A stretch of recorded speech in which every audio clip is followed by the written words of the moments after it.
Welcome back to the MindGoals podcast, hosted by yours truly, Siobhan Higgins, sport and performance psychology consultant, professional soccer player, yoga instructor, and soccer coach. The MindGoals podcast is a space that I hold for myself, other athletes, and other athletic personnel so that we can converse about our journeys and how we acquired the mindset that we have today. With that being said, I'm really excited to introduce our guest today, which is one of my former teammates, but current Toluca professional soccer player in Mexico, Marlyn Campa. Oh, wow. That's a great introduction. That's so much in your resume. Thanks. And I didn't even say your whole resume, but... No, I'm a soccer player. That's all I do. well, good. Because a lot of times it's like we do this, and this, but... Marlyn, the professional soccer player. Yeah, you have like so many side hustles. We have to like... Yeah, I know. At this point, I'm like doing these other things, so I'm not just a soccer player. Yeah, I saw your yoga thing. That looks really interesting. That looks fun. Ruth does it. Oh, nice. Oh, wait. Really? My friend does it. That's fine. We could talk about it too. But the way that I do like to start podcasts is by introducing like how we know each other. And I like sometimes do my point of view and then your point of view just so that viewers and listeners know. But I will say we actually like formed our like friendship relationship while we were playing together. Yeah. But I actually knew you or of you because you played at TSU. And I went to St. Thomas, so we would like play each other. So she'd like to get feisty with me. Well, you're the feisty one too. I'm feisty too. So I think there's a picture of us. Like, yes, like fighting to the death. You need to add picture here. I could probably do that. No, but yeah, I mean, we knew of each other, and then we ended up playing together. And I feel like you're a very social person. I think I'm also a little social, but yeah, I think I'm a little crazy. So you get to know me a little bit. I can also be like, I'm not crazy. I'd say like silly, like, right? Does that check out? Yeah, that checks out definitely. But now we have a lot of mutual friends too, which we haven't met through each other. It's like just throughout soccer. Soccer world is big. I tell that to everybody, like no matter where you are. Big but small, yeah. Because you'll know somebody that knows somebody. Yeah. Whether it's in like media or it's a player, it's a coach, something. You know, and I feel like everything is like politics in anything that you do. Even soccer is politics. Yeah. Yeah, it's about how you know people and... Yeah, connections. Yeah. Because people always ask, we'll get into it, but people ask like, how'd you find this team or how are you playing here? And a lot of the time it's not just from an agent, it's from somebody you know who's playing there or a friend of a friend is like connecting you to get there. Yeah, I do not have like agents really. I think I'm anti-agent person, but I do think that they are important in certain aspects to like get you to understand kind of how things work. But everything that I've always done like for my personal benefit has always been ask questions and know where to go, ask people, get help. So yes, exactly. Because I probably have a similar view too. I've dealt with a few agents, didn't have great experiences with them, and then just at the end, you know, you end up knowing people or someone that can help you or someone that's reaching out to you to find a team. I think this subject really triggers me because I'm like, it really pisses me off because I think all an agent needs to do is like, okay, what is your goal? Like, what do you want to do? Okay, I want to do this. Okay, what teams do you like? I want to play in Mexico, right? What teams do you like? A lot of people don't even know what teams. Okay, well, I think according to your profile or this, I think you can play here, here, here. Yes. Right? Okay, so I'm going to reach out to all of those teams that I think you can play to, and then you tell me which is your top teams. Yeah. This team plays you this. I think this is a good fit for you. They're not the best, but they're going to pay you this much. Are you happy with that? Yes. And if you playing and doing well, you don't even need to check in with me because I'm doing well. Ask me when I'm not playing. Check in on me when I'm not doing well because that's when I need my agent to help me figure things out, right? Yeah. So I really don't like agents. Yeah, I just think that I did have a good experience with one, but I just feel like they, you always hear it before you get into it, but like they don't have your best interest. And I think that's the whole point is for them to have your best interest because then it should be a mutual relationship. Yes, of course, they're running a business most of the time. And so there's a fee that is involved, but I don't know. I feel like if you're not helping your athlete, you're not helping yourself either.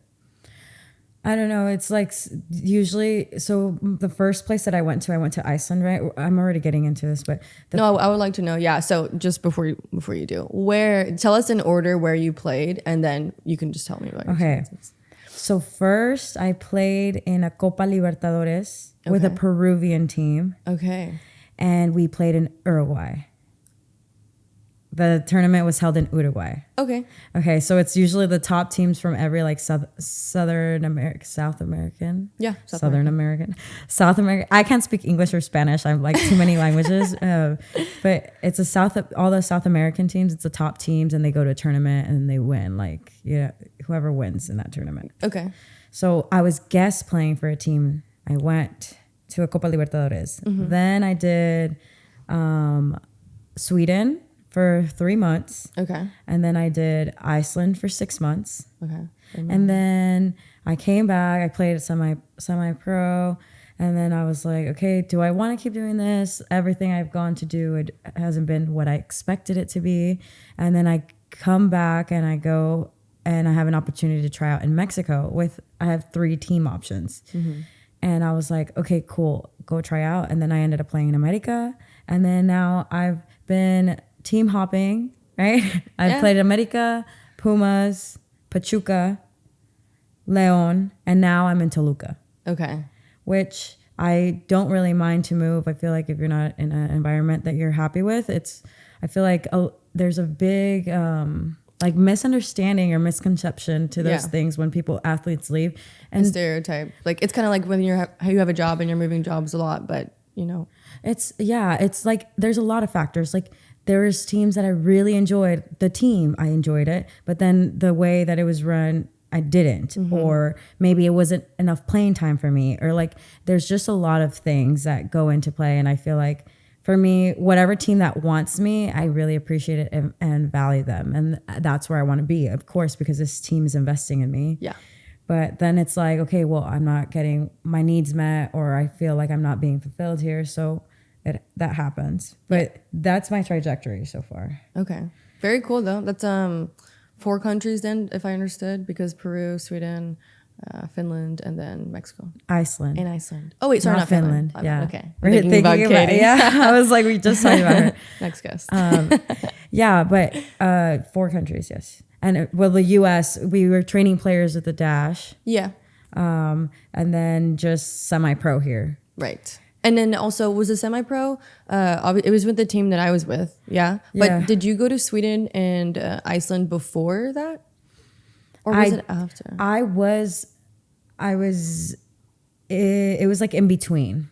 Okay. Because the semi-pro was summer, right? So it's like summer and then you go play and then you come back. Okay, to keep the training and then look for another team. Yeah. And like going back to the agents, right? So in Sweden, it comes to find out that this person didn't place me there because I fit the profile. It's because he has a contract with the team. So you have to always have 3 players there. So, I just got a new player, throw her there. And this is another issue where it comes to wanting to play professional soccer. Yeah. Is, okay, you want to play professional soccer, but you don't know what divisions there are, where you're going. Yeah. And it's a lot different. You think Division 1 is the top division, right? Everywhere. It's not like that. In Sweden, there's 1, 2, 3, 4 divisions. And on top of that, there's 2 higher divisions. Yes. Allsvenska and then Elitan.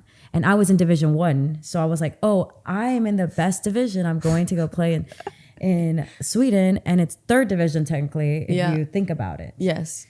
Same thing happened in Iceland. They're like, okay, you're going to go 1st division team. The same person told me this. And I was like, okay, great. 1st division team was getting regulated to 2nd division. And guess what? It's Pepsi 1st and 2nd. So I'm playing in the last division again in Iceland. Oh, wow. Then did they inform you of that? Or was that just something you didn't know? I got there. They were in the 1st division when they told me, right? And then they're getting regulated. So when I got there, they explained that to me. And I was just like, why didn't my agent explain this to me before I made the decision? Yeah. You hear me? To come here. That's shady, which is a stereotype. But that's the problem. Yeah. So. And then, but you stayed in Iceland for how long? I feel like 6 months. Yeah. And Sweden was 3. Sweden was 3. It was like I went in mid-season. Can I ask how you liked Scandinavian soccer? Okay.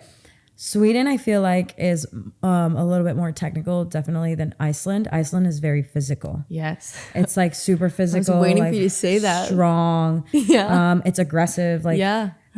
you get more cards, like yellow cards, for talking to the ref than physically hitting some. I think I accidentally pulled someone's hair and they didn't call anything. So I was like, that's a yellow card, possibly red. That's great. It's a red, by the way. Well, it's an accident. Sometimes you're running. That was an accident, I promise. Okay. Well, okay. It's funny. She doesn't believe me. I'm like, I know, I'll play with Mars. I don't do that on purpose. You never pull my hair, but yeah. That's just, Well, your hair was long enough to get caught up too. It was. So. It was.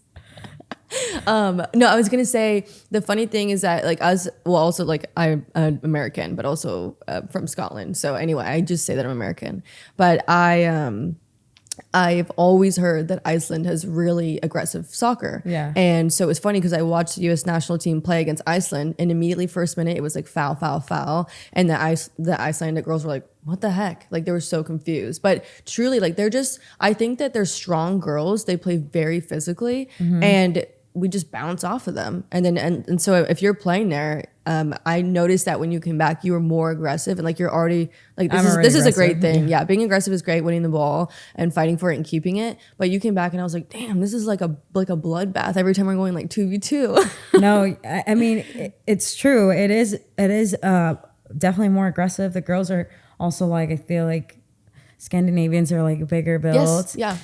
And it is aggressive soccer. So you get used to that. And then if you have an aggressive personality and mix some sassiness in there, then you get it even worse. So we're like, yeah, that's what happened. Sorry. No, you're I good. need water.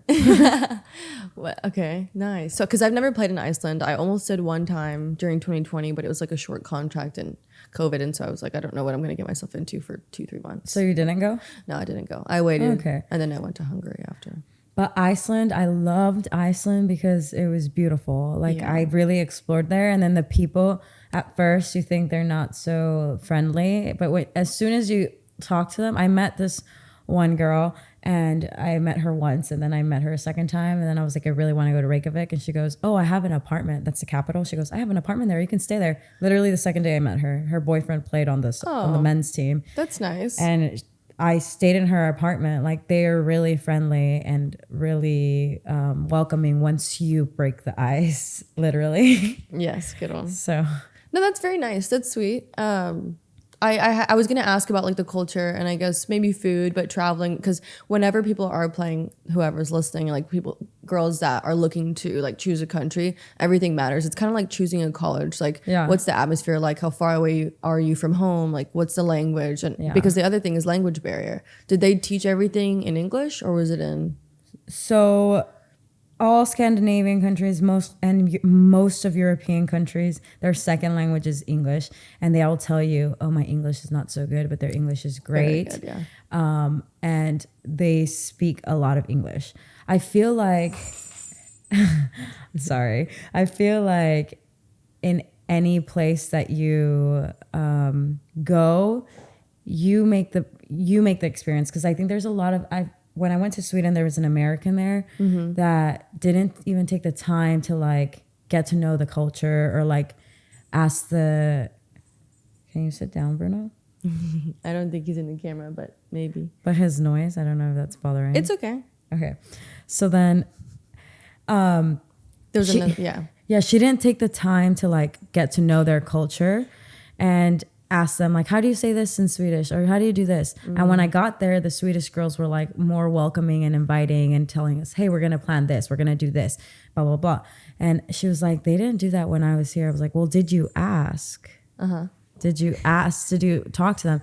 And people in any foreign country appreciate other people taking the time to learn their culture. And I feel like that makes a big difference. If you're not really open-minded to it, then you're gonna struggle, because you're not gonna make friends. You're not going to be able to socialize as much because it seems like you're uninterested. Yes. And which is almost like sometimes viewed as disrespectful. And so it's like it takes two to tango type of thing. Like when you get there, if you're not putting in the effort, it doesn't make them want to be so inviting. But also being a newcomer, you kind of expect them to like make the first move and be like, hey, this is our culture, or like this is what we do, or invite you out somewhere, and then you have to like accept that and like accept the invitation, literally go try it out, and then also like not make fun of what they're doing either, because I've seen that before. People are like kind of stuck up and they don't want to try the foods, or they don't. Yeah, and it's a bad rep. It's very American. Yeah, like if you don't have another ethnicity or culture, like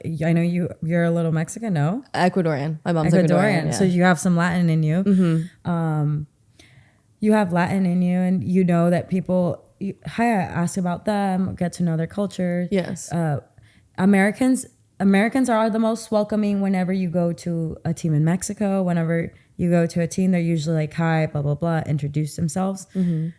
But when Americans go to another country, they're like, socialize, talk, ask them questions, questions. People appreciate that.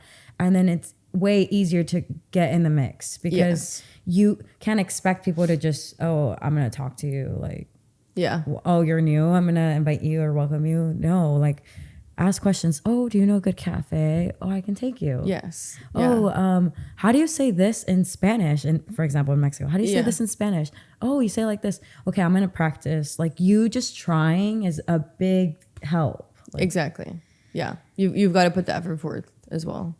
Yes. So, and that's it goes into like integrating into your team, and it makes a big difference. Like when you go in, again, it's like, you actually probably know this more than me, because I've been in a handful of teams, like 4, but making new friends, making new teammates, like getting to know other people, it's difficult, and especially if you're in a new country as well. So if you're in Mexico and just moving different cities, I don't know if you found such like a big difference, but I know that going country to country, it's totally different, and that's hard.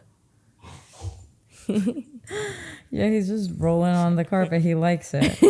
We're talking about Bruno, but no, I like. No, also, not everybody has to be your friend. Yes, I accept that. It's fine. Be civil, socialize with everyone, and do your job. Yes, you don't have to be friends with everybody. I like a lot of people. I feel like it's really hard for them to like. Not surround themselves by people they don't like. I'll be like, I won't invite people I do not like to my house. I don't care if you're my teammates. I'm not hosting anything in my house for the team because I don't like everybody. Yeah. It's like work. Like you don't have to like everybody, but you have to work together. So at least be civil and mature about it. But there are people that like everybody or like wants to include everybody and do that kind of stuff. And it's fine. Like do it if you like it. I don't do it. I don't like it. So, and people who know me know that, like all my teammates, my friends that have met me, or people that are not my friends, but we get along, we're civil. It's fine. Like if you need anything, I will help you. I don't care who you are. I will always try to help you. But if I don't like you, I'm not bringing you to my house, and it's okay. Yeah. It's okay to not be friends with everybody. Just be civil, do your job, say hi, be respectful. Boundary queen was what I heard. Yeah. I was like, no, say no. Yeah. It's really hard. Yeah, it can be. It can be establishing like your, what you're okay with and what you're not, or how you're going to deal with it. Because it's like, I mean, for you, it's a new place that you're living in. And so this is your life. Hi, Bruno. No. Oh, I will mention, Mars's dog is in here. I don't think he'll be in the camera because you can't see him. But Mars traveled from Mexico literally like 2 days ago. And your family's in San Antonio, right? Yeah. Yeah. So she drove up through like Galveston area, Kima, up to Houston, making a pit stop for the podcast. So very thankful that you made time. Thank you. Yeah. And Bruno is my passenger princess. Passenger princess is acting up. Yeah, he is rolling on this carpet. He loves it. But if you hear his chain, that's what it is. The chain. He's got a chain. Does he speak Spanish? He speaks English. My mom got mad because he's a Mexican dog that speaks English. So if he comes up, will he hang out? Yeah, he'll just lay down. Okay, Bruno. Senor. Look, he's like frozen. He's like, I'm not doing anything. It's okay. Come here. He's like, I don't know you. I'm telling you, he's antisocial. Okay, fine. So, no, yeah, but We did drive to Mexico. We actually got here last Friday, but my family lives in San Antonio. Okay. But I came to visit my goddaughter here. And then I was like, okay, on the way back, I'll stop with Siobhan. Yay. But yeah, this is my writer. We just made him a TikTok. Oh, really? Yeah, it's Bruno Mars. Wait, that's really cute. Is that why you named him Bruno? No, we adopted him. His name was already Bruno, but everybody always asks, did you name him Bruno because Bruno Mars? And I was like, no, but that's great. That's actually. Really cute. Because I introduced Mars as Marilyn, but we call her Mars, and that's always how I've known her. And your Instagram is Mars, right? Yeah. Yeah, M-A-R-Z. Yeah, Z and then a C. Yeah. But I will ask you, so when you left to go to Mexico, what year was that? Was it 2020 or 2019? I don't know. I was 24. 2019. How old are you now? I think 2018, 2019. Okay. No, wait. I don't know how old I'm. I'm 30. 6 years ago. Okay. Yeah, time flies, right? Yeah. I'm about to be 29. Oh my gosh, you're almost 30. I know. Almost my age. It's fine. Age is just a number. But I do, speaking of age in like bodily functions, because it's bodily functions. Capabilities is what I really meant. Yeah. First, I'm going to ask, whenever you got to Mexico, because were you born there or you just have family that are from Mexico? Both my parents are Mexican, born in Mexico. And I was born in the United States. Okay. I've had my Mexican nationality since before I went to Mexico because I played in something called Mex Games. I don't really know what it was. I don't remember a lot of things. So I had a passport, and then now that I'm in Mexico, I don't take up a foreign spot because I'm Mexican national. Yeah, that's similar with me when I was playing in the UK because I was born there, so I don't take up. You were born in Scotland. I did not know you were born there. Wow. It's because I moved here when I was like really loud. She's removing her headphones. No, I'm fixing my hair. My family moved when I was 4. So I'm Scottish. Did not know that. I knew you were Scottish, but I didn't know you were born there. Mm-hmm. What? Yeah, my dad's born in England. My mom was born in Ecuador. And I was born in Scotland because we were living in the UK at the time when I was born. So do you have 3 nationalities? I don't, because I didn't pursue the Ecuadorian one, but I still should. I should. We'll see. Passports. I know. Cool. They go a long way. Yep. And it would be cool. I could also get Spanish because of my grandmother on my dad's side. I should do that before. 1000%. Time runs out. Okay, so... Yeah, I mean, that's how I'm Mexican. Okay, thank you. Okay, perfect. Circle back. The reason I asked that is because when you got to Mexico, was it like a culture shock or were you familiar with that because your family? Well, my family's from Mexico and I would go visit a lot in the summers.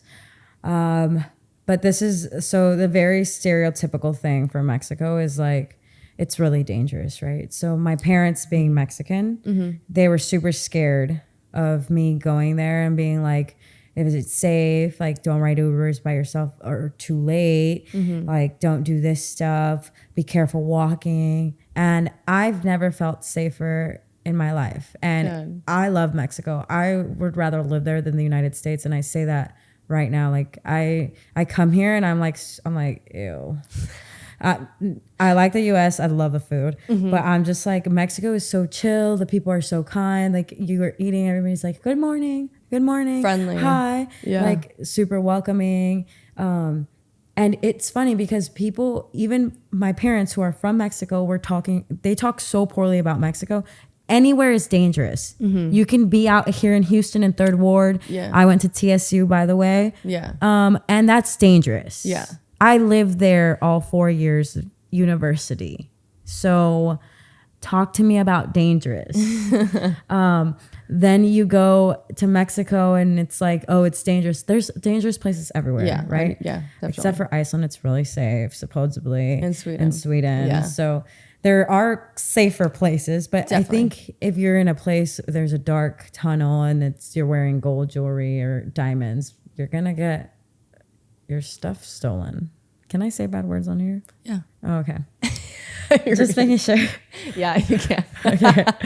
You have to beep it. Work. No. It's fine. I I've said things before, but it's fine. It's your representation of yourself. So however you want that to look. Wow. I do cuss a lot, so whatever. Fuck it. But yeah, every place is dangerous. There's dangerous zones everywhere, and I've never experienced anything in Mexico where I feel unsafe. I've driven back and forth from Mexico City all the way to San Antonio in my car by myself with my dog. Wow. And I have had 0 issues every time. Good. The most issues you have is when the police stop you over. What do you have in your car? Okay, my dog. Yeah. But literally, Mexico is cool. Go visit it. It's a great country. I love it. The food is amazing. Food. Amazing. Mexicans can cook anything. Yeah. And make it good. I'm hungry right now. Yeah, I just had breakfast tacos. I love breakfast tacos. They don't have that in Mexico. Really? They have tacos, but it's not like super popular. Like breakfast tacos or burritos. Oh, really? Yeah. Wow. We did that then, I guess. Yeah, that's American. Breakfast tacos, huh? Yeah, like they won't put like eggs or potatoes or You anything? can ask for it, but it's not like they plan like a menu around it. Do you know what I'm saying? Yeah. It's like, okay, they have guisados, like literally meat stews for tacos for breakfast, like, or something like that. Interesting. Or eggs. You don't really get like a lot of pancake places and French toast and like the fonditas they're called, where like the women cook and stuff, like your grandma or something's house. Yeah. Kind of like that. Oh, nice. Yummy. Yeah, it's I good. would love. I'm telling you, you should go to Mexigo for your birthday trip. Sounds I really good. would love to. I haven't. I've the only Mexican cities I've been to are like all on the beach. So, but Yeah. and that was only like the most recent in the past year or two because I hadn't gone before, which is just weird. Yeah. Well, Katie was in Mexico City because she wanted to get trials with some teams, and she was able to get a trial with my team. I was at Pumas at the time. Okay. And she went and did that. So I don't know how her experience was in Mexico. I think she liked it. She liked the food too, but similar thing. I'm telling you, it's great. Yeah. I was going to ask you, whenever you first got to a team in Mexico, were you trialing or did you already have a signed contract? No, I trialed with 3 teams. Okay, right? Shoot. So, okay. We had a WPSL team, right? And in San Antonio, at the time, was San Antonio Athenians. Okay. Yeah. And we played international friendlies versus Tigres and versus Pachuca. So then the owner of the Athenians, the head guy, he's one of my really our family friend. Okay. And he passed away. Oh, I'm sorry. I know it's sad, but he's a great soccer contact, great guy. Anyways, he gave me the contacts for Tigres and Pachuca. I set up a trial with them. Okay. I went to Tigres for like a week and a half, and I think they were like setting up their friendly with a dash, the first international friendly. Ooh. With like 2 pro teams.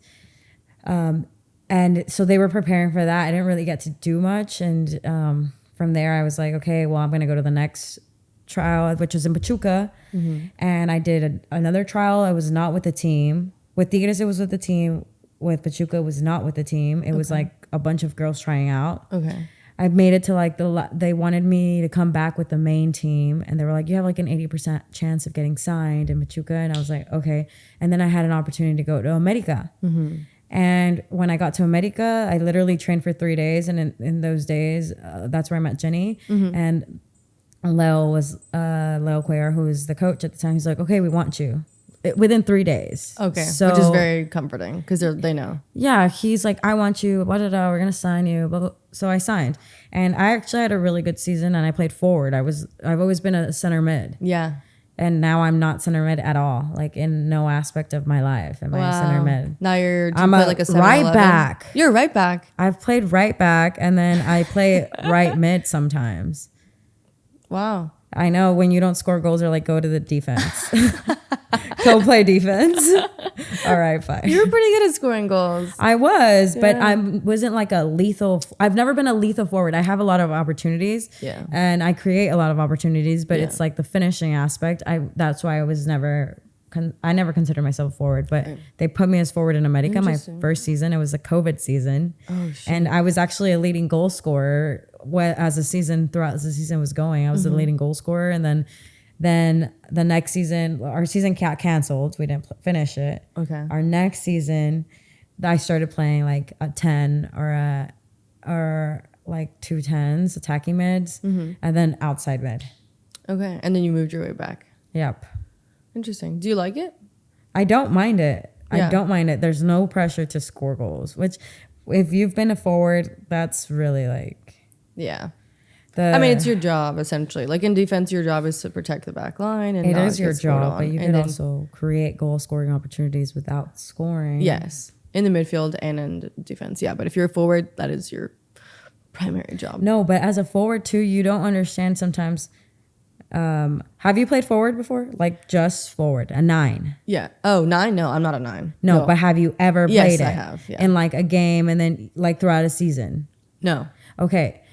I played it not being a 9, and there was like insane pressure. And then when I was playing attacking mid, they still had that pressure on me as a 9 to like score goals and like be efficient. I'm like, first of all, this is not my position. And second of all, why can't I miss? Why can't I ever miss? I understand I need to score, but it's like, you're the worst person in the world because you didn't score a goal in 2 games. I'm like, what? Dang. Yeah, they're like, we're wasting our money with you. Like that's... No, I mean, the fans and the like, the fans. Sometimes it's like, okay, you mess up in defense, but no one really like, okay, they messed up, but the goalie could have saved it, or like, you know. But if we lose a game and it's the defense fault, it's not, it's a defense in general. It's not this defender, right? You know. But if we don't win the game, there was 2 goal scoring opportunities in the forward miss. It's the forward's fault. She sucks. Like, but it's just, I hear you. It's just noise, though. No, I understand the noise, but even you are going with the stereotype like the 9 has to score. It's their job. Yeah, I understand, but yeah, the 7, 9, 11. It's you should be scoring. Yeah, but also creating goal scoring opportunities. Also, their movement can also make it for other people. Definitely. So. Yeah, you always hear like the advice I got that was really great once in like a tryout was I was trying out as a midfielder, but it was you're either creating goals or you're scoring them. Yeah, and if you're not doing those two, why would we look at you? Well, fair enough. Yep. I mean, it's true. So it's just, I think it goes much more into depth, the 9 role. And I'm not saying they shouldn't score goals. I'm not saying that don't put pressure on them. I'm not saying that. But it's also have a little bit of empathy that there's, as a forward, it's this, like a curve, always. You always have really highs and really lows, and it's fine. It's just got to get out of the low. It's really hard to get out of when you're in a low. When you're like in a drought or you're just like can't even get that as a midfielder, one. Even as a defender, even as anything, like if you're just like stuck in a slump, it's really hard. Mm-hmm. I've been there before. I know. I've been there like plenty of times. When I feel like I get high and then I'm like low again. I mean, honestly, that's just how it is. It's really hard to, not even that you're not being consistent, because you might be doing what you're doing, but it depends on the game. It depends on how your team plays. Again, it's a team sport. It's not an individual role. Right. But. And I'm a big believer of your team is like makes you better, or like there's teams that you just don't fit in it, and you're not going to play, and you're not going to, because sometimes it's like you're not the preference of the coach. Like the coach doesn't like your style of play, and that's okay. Yeah, it's fine, because it's true. Like I don't like everybody. You don't like everybody. You don't have a like. I would say, like advice honestly is don't take it that personally. It's hard not to, but it's true. Don't take, it's like sometimes it's really not about you. Exactly. Like it truly isn't. Even if this is for people listening, like if you're at a trial and obviously there's like you and a couple other midfielders or people in your position, you are competing for the same position. And they might choose you, they might not. And if they don't, you're like, wow, they chose that person over you. You're like, and then you're just like critiquing everything that they did, you did, but it's comparing. Yeah. But it's up to the coach. It's up to what they need at the time. It's up to like, maybe they just want a more aggressive player that's going to hold and sit, and not someone that's going to distribute and score. Like maybe, you know what I mean? Like it's different. Agree. So advice for me to other people is just not take it personally. And it's hard. Yeah. It's hard because of course you want to be playing. Everybody always wants to be playing. And sometimes it's like, okay, well, it's not my turn. Sometimes a lot of people even people that are playing sometimes are struggling with like the decisions that are being made around them. And it's like, it's just hard because you're like competing always, you know? I don't know. It's a process, and it's hard not to take it personal, but you shouldn't. Mm-hmm. We all know we shouldn't. Yeah, just try not to. Hard. Yeah, it's a learning process too. And once you get it down, then I feel like that helps your confidence. Yeah. Like, for example, I've like, for my personal stuff, I don't think I've ever got it down. No. Really? I literally like, I'll go and I'll like struggle or I won't be playing. And I get really, because I'm competitive. I'm really competitive in every aspect. Whether we're training and we're sprinting, I want to beat you. Yeah. Because I'm good at sprinting. Or I want to do this. Or I count every pass. Whenever we do games, I count every pass. I'm like, my team won. Like, hey, my team won. Like, you know, like you end the game. I count because that's what motivates me. Yeah. So when I'm not playing, it's like you can't measure like, it feels like you can't measure how good you've been doing or like because you're not playing or you're not doing that, right? Yeah. And that's how my mind works. But you're like, okay, I know I've been doing this. Like I can count and really like think that I'm doing a good job, but then you don't have exact like measurement to be like, okay, I'm playing, I'm doing a good job, I have this many assists. When you're not playing, it's just hard to get out of that and not take it personal. Yeah. And as much time as like, okay, you said conquer it or like you get better at it. And it's like, yeah, I can get a little bit out of it more, but it's like still hard, you know? I feel like it's something really hard to do. Yeah. So you're talking about really like when you're not playing as opposed to when you are, because when you are, you have like actual measurements and statistics to take. Whereas if you're not, you don't have those. Yeah. So when you're not playing, how do you measure your progress or get your worth or that's another aspect of things is like there's been, I don't know if you ever had any, when you were a starter or whatever, you had like a bench player that was like always just happy, the best attitude, like, and you're a starter and sometimes would have like bad attitude, like be pissed off because people are being lazy at training or something. Yeah. And then there's this bench player that's just like, nothing phases me. I'm like, I wish I could be like you. I get so pissed off and worked up and I'm like, you're lazy and you're playing. Or for example, if I was playing, I'm like, why are we being lazy? This is why we're not winning and like competitive.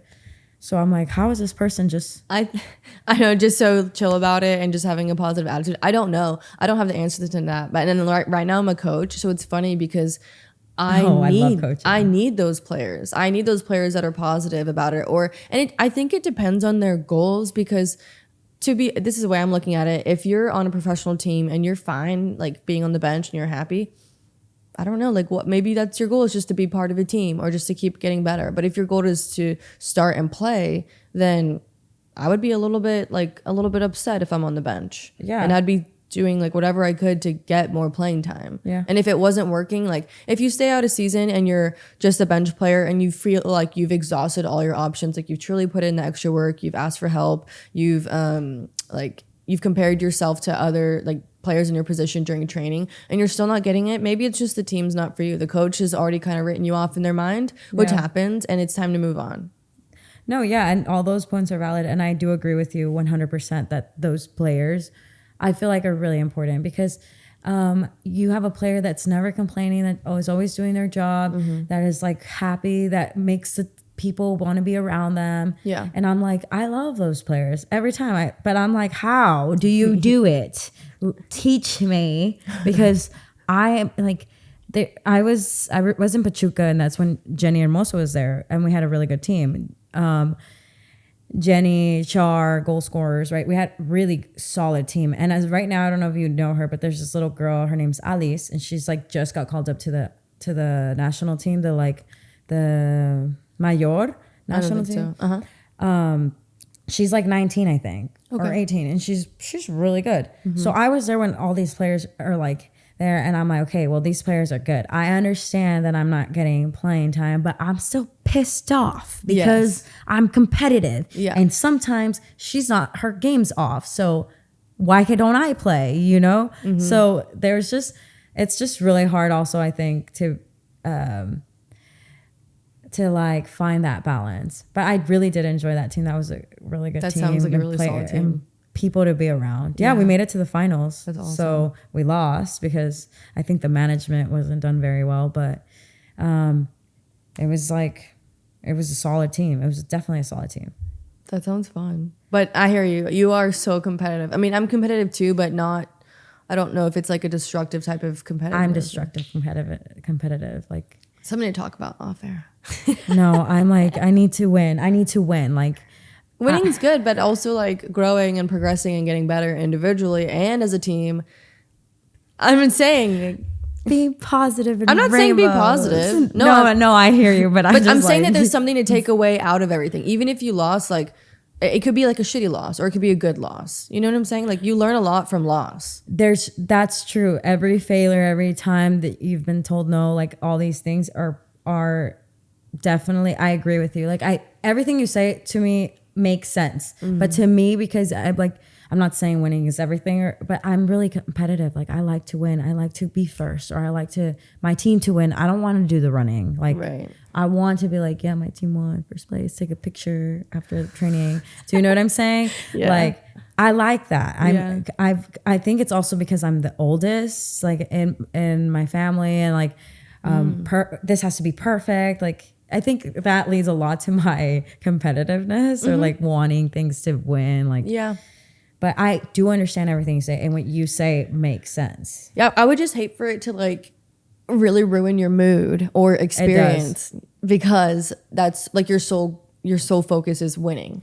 It's not just winning; it's just competing. Like like it doesn't mean like win, but like get something out of training or like playing time or like stuff like that. And it does ruin my trainings. It does, and I'm sure a lot of people can relate. Like, I don't know if people that are competitive like me can relate to this, but it's like, I'm aware that I don't want it to ruin my mood. I want to have a great day today, but we just suck today and we're almost not qualifying and people are laughing. Oh, I know. And the coach plays these people that are not even taking it serious.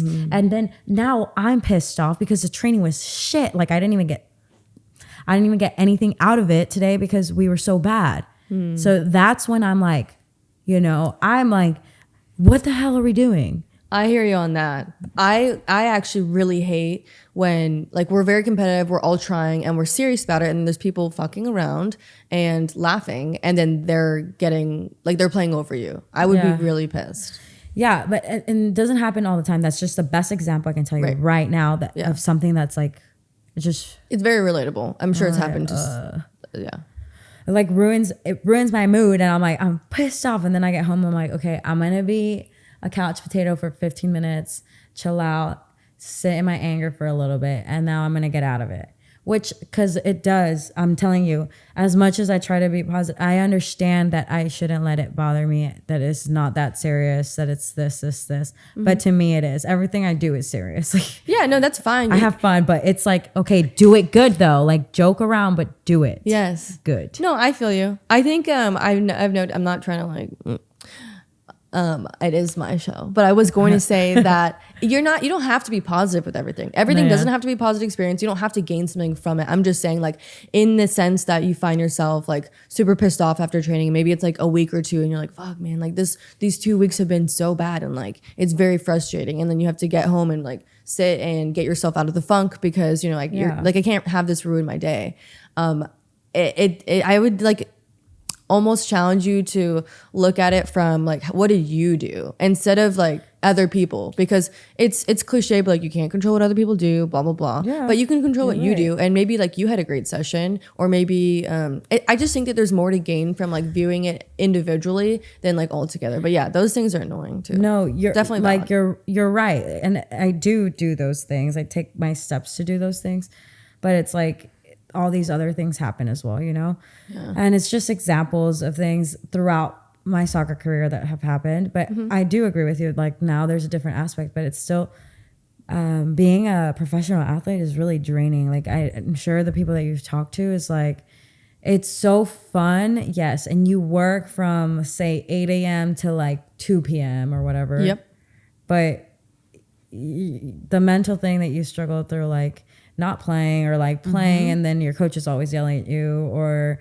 like, oh, you feel like you're not fit enough, or this, you have to eat well, you have to run, you have to like gym. Yeah, it's a lot to balance. It's a lot of high intensity action going on for like 5 hours. Yes. And then you have like, shut down. People are like, oh, athletes don't do anything. I'm like, you really do need to rest. It's like, yes. I was going to ask you how the balance Very. was. Yeah. My next few questions were going to be more of like, how do you deal with it? Because it seems like you've dealt with, you know how to handle yourself is what I was going to say. And that takes a while to kind of figure that out.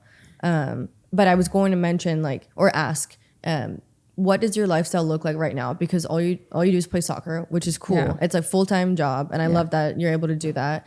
But what does that look like, and what are some pros and cons to it? Okay, so we wake up, take this fool on a walk, my son Bruno, take him on a walk, feed him, feed myself, go to training. Usually it's at 10, so we have to be there 9:30. Yeah, leave my house at 9, get there, training, usually gym first, then our soccer aspect. Right now that we were in playoffs, we had to stay there and eat lunch. They would have lunch for us, but usually they don't. So I shower there, and then I go home, make my lunch, walk this man. But usually I'll sit at home and chill for like an hour. I'm like, okay, we need an hour rest. Yeah. And then I'll try to if it depends, if I'm really exhausted or the training was really draining, I will just stay and chill at home for a little bit and then take him to a park or something, drive there.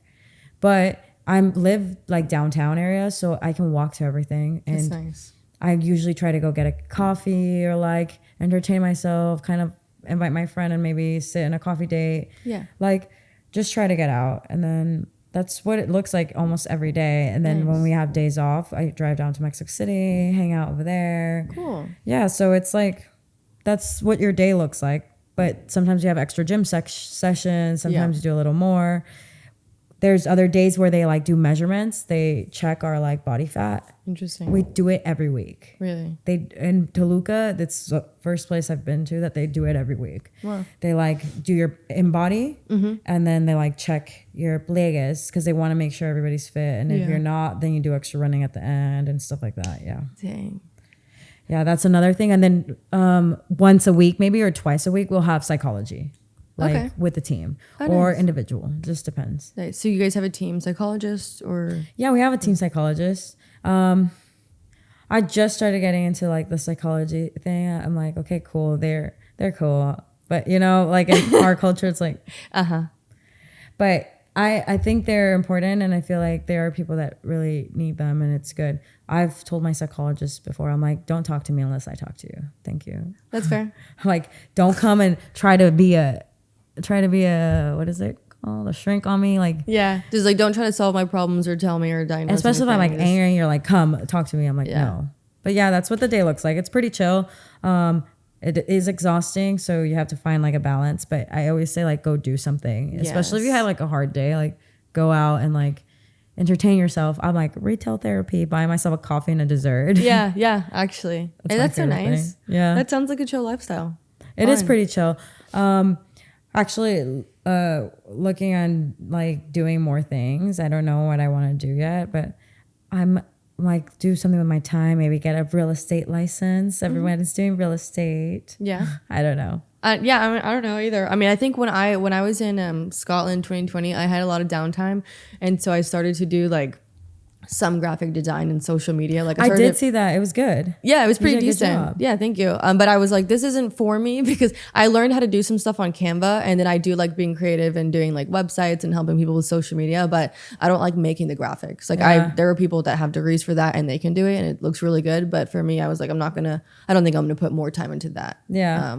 But yeah, that's what I'm saying, is that I was so bored. I was I need to do something, or make another stream of income, or read more, or I'm just not really a movie or series person. So in my downtime, I'm not I do like to stay and obviously rest, especially if you're tired. But for me, it's exploring. Well, it's super good, because I feel it's important to dabble, try things. I want to do crochet. They have classes. So I'm okay, I want to do stuff. Yeah, but keeps me pretty busy. That's good. That is good. I think that if I were playing again and I was definitely on my own, I would want a companion. That would be perfect. He's great. When I'm in a funk, he'll help me. Take me for a walk. That's sweet. Do you have any roommates? No. And I love that you answered that way. I'm sure you were in my contract, I don't want to live with anyone. So there are teams that offer you housing, Casa Club is what it's called in Mexico. There are teams that do that. Usually it's like younger girls, bunk beds, like next to each other. No. It's not for me. And I've had roommates before, and I'm like, yes, I loved all my roommates, like as themselves, but I am so like, I feel like sometimes people aren't considerate how you're considerate. Yeah. So it's like I get triggered, and I'm like, no, I want to have my own peace of mind, and if I want to invite people over, they can come, but then leave, go, get out of my house. I have my space, you know. So I do not have roommates. Nice. I definitely looked into not trying to have some. Yeah. I'm sure you've dealt with the whole, like, actually in Sweden, like, what was your living situation? Well, in Sweden, yeah, it was technically 3 Americans, but when I went, there was only 1 left.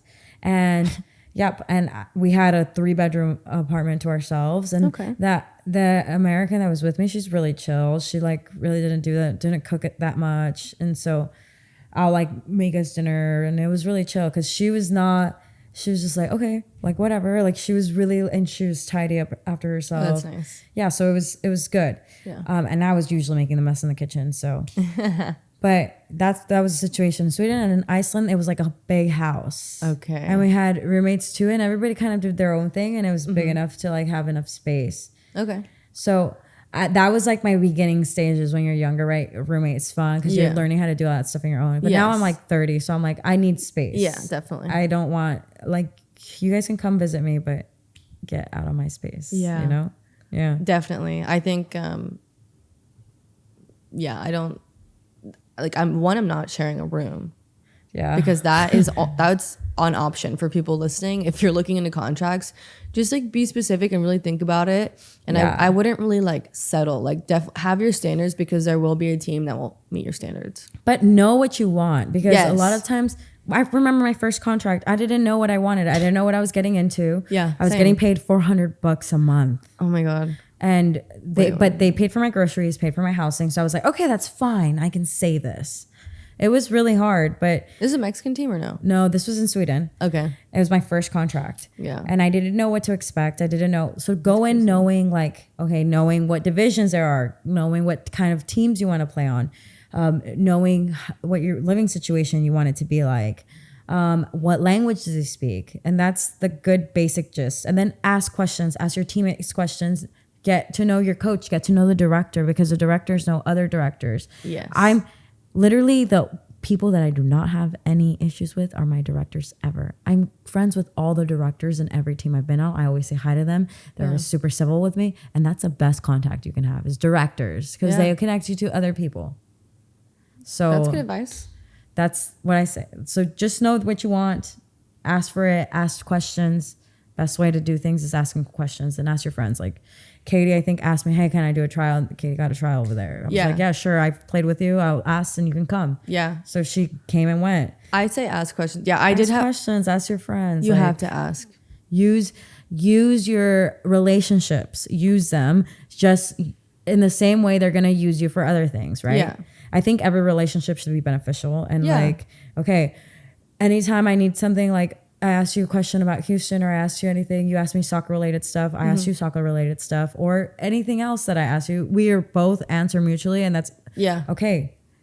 The relationship gives and it takes. Exactly. It's fine. Yeah, it's different when someone's both ways. Yes, both ways. I was gonna say it's different when someone's constantly like leeching off of you, or like asking you and then they're not helping, or I don't like whenever you ask, it's like they don't have an answer. I'm like, okay, well, this is not mutual. Like No, yeah. That's not how a relationship works. There's this one girl when I was training her, a training player, and she wouldn't give us times when the training sessions were, and like wouldn't help us out because she wasn't really like on the team, but she was like on the team. Like I think she was registered but didn't travel or like go.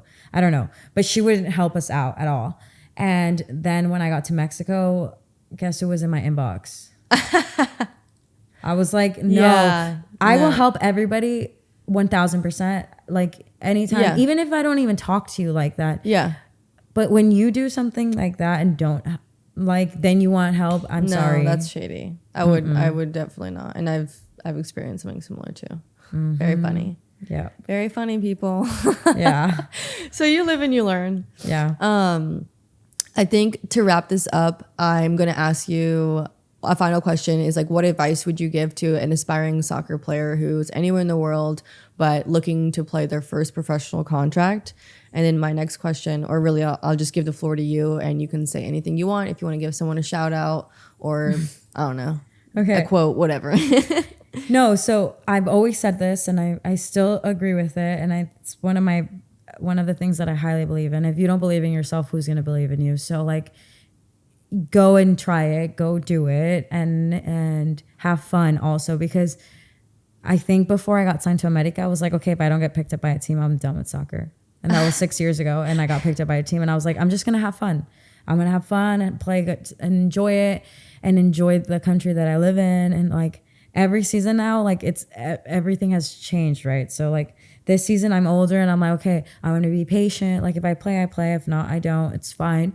But I'm going to enjoy it. Like I enjoy my team. I do this. I'm going to enjoy it where I live, get to know it. Like, so just believe in yourself, because if you don't, no one else will. So it's like invest in yourself, right? Yeah. And not me, like I'm not going to contradict you. I will say just because you don't believe in yourself doesn't mean other people won't, because it's really nice when you're having a moment of like doubt or you don't and you're like, I don't know if I can do this, and then all of a sudden there's like your biggest fan or someone that's like, no, you can do this, I've seen you do it before, it's possible, and that's helpful too. But I know what you're saying. You need to be, I personally believe that you should be your biggest cheerleader, because it's you in your own mind like the whole time. People can influence you, but ultimately you're the one making the decision. Yeah, and what you said is not contradicting, because it is obviously helpful when other people believe in yourself, because sometimes other people see things that you don't see. But if you didn't believe what they saw, it's like goes hand in hand, I think. So it's like, you're right. But there's moments when no one else is going to believe in you and you're just like exceeded all your, like everything that you have. What is it called? Expectations? No, you don't have any more resources. You've exceeded all your resources, and all you have to do is believe in yourself. Like that's all you have. Yeah. No one else believes in you. Tap tap. I can't tell if it's that noise. I can't tell if it's next door or above, but I think it's next door. Dang. Sorry. I don't know. It's okay. It's just distracting. No, but I agree with you. That's nice. Good advice. Quotable. And I appreciate you. I went around like circles trying to get to the one point. No, it makes sense. It makes sense. You said it the Mars way. Yeah, and I don't know what language anymore. There are Portuguese people, French people in my team. Really? And then, that's awesome. Spanish, English. I'm like, okay, I speak 4 mixed languages. That's so cool. I don't know. That's another good part, is that like all in all, you're getting like this life experience that is so invaluable. It's worth it in anything that you do, in any job that you decide to do. Just like enjoy it, travel, meet people. Don't be scared to try new things. Get out of your comfort zone. That's when you grow the most. Exactly. And if you don't want to get out of your comfort zone, I promise you life will force you out of it. Yeah, you'll get shoved out. And no's aren't always the worst thing. It gets better opportunities. Yes, very fair. True. Usually my last option is my best option. That has happened to me in every team. Every time I've moved, my last option has been my best option. Like the last option that comes out. Yeah. Like, and don't get rushed to do things. So. Yeah. It's like something that's not expected, but it actually ends up being like a blessing in disguise. Yep. That's really good, because I know that people who are struggling at the moment, or it's like so hard in the moment that you can't understand like why whatever's happening, but then you have another option and it ends up being like, oh, this is part of my journey. Yeah, then there's been a lot of people that are like, I can't find this, I can't find, and then I see them and they're like in a team where they're actually really happy. Like it works out. Life works out, and if it's just not working out, then you have to find something else. Yeah. Move on. Let's go forward. Yeah, exactly. I mean, and if you don't want to, like, again, life will be pushing you and it will force be going. You. Kick you in the butt. It's all about being resilient. Just adapt and overcome. Truly. Yeah. This is great. Yeah. I haven't talked to you in a minute. I know. I'm excited to talk off air for a second. But to close this out, I just want to say thank you so much, seriously, because those of you listening, Mars had like 2 seconds to fit this into her schedule and she did it. I haven't seen you in years. Like, no, yeah. years, probably since you left for Mexico or since I left for Scotland. Yeah. Which is 2019. But I feel like we've always been in constant communication. Yes. Yeah. So we're up to date with each other. We are. I'm excited that I got invited to this. I thought it's a really cool thing that you're doing. So thank you. I'm hoping to continue this, reaching out to athletes and having more conversations about this and just their journeys, so that really it's just anyone's listening can get advice, or if people are interested in you, they're how did Mars do that? What's her journey like? What does it take? And then they just listen and they can use whatever they've listened to do their own journey. No, it's a good thing. We didn't have a lot of resources whenever 6 years ago. The league had just started, I think, the NWSL. Exactly. Now there's a Super League. There's a lot of things. So there's a lot of options. And even if you don't play soccer, if you play another sport, there's more things out there if you look into it, really. Definitely. A lot of resources. Yeah. So again, thank you so much. I appreciate you. And happy Thursday, everyone, and safe travels back to Mexico. Thank you. I'm happy to be here. I was happy to be here now. Okay. Bye. Bye.